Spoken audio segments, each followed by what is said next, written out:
నమస్కారం city cable వార్తలకు స్వాగతం. నా పేరు నిరటి శ్రీనివాస్.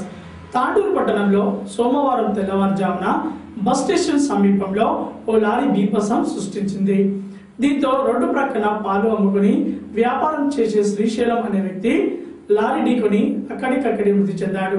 మరోవైపు అదే లారీ పార్కింగ్ చేసి ఉన్న కారును ఢీకొని బాలాజీ డీలక్స్ లాడ్జ్ లోకి దూసుకెళ్లిన సంఘటన కలకలం రేపింది.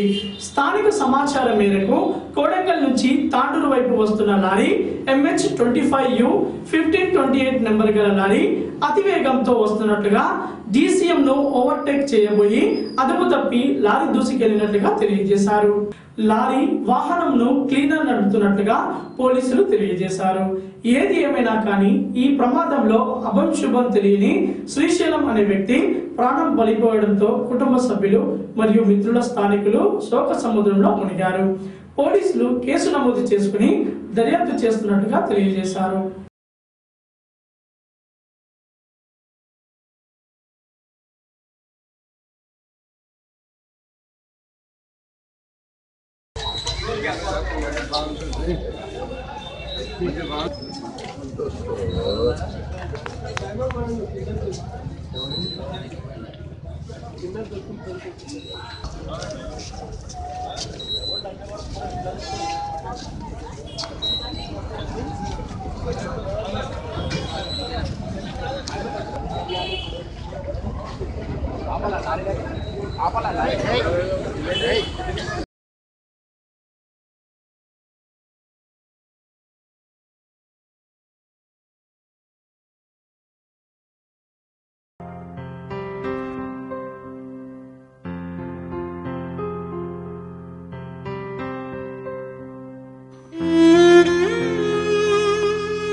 బస్సులో తమ్ముడు శ్రీశైలమో బస్సులో తమ్ముడు ఎవరు అంతా సప్లై చేస్తాడు మొత్తం. బస్సులో బయటకు పోయిందంటే ఆయన ఉన్నాడు.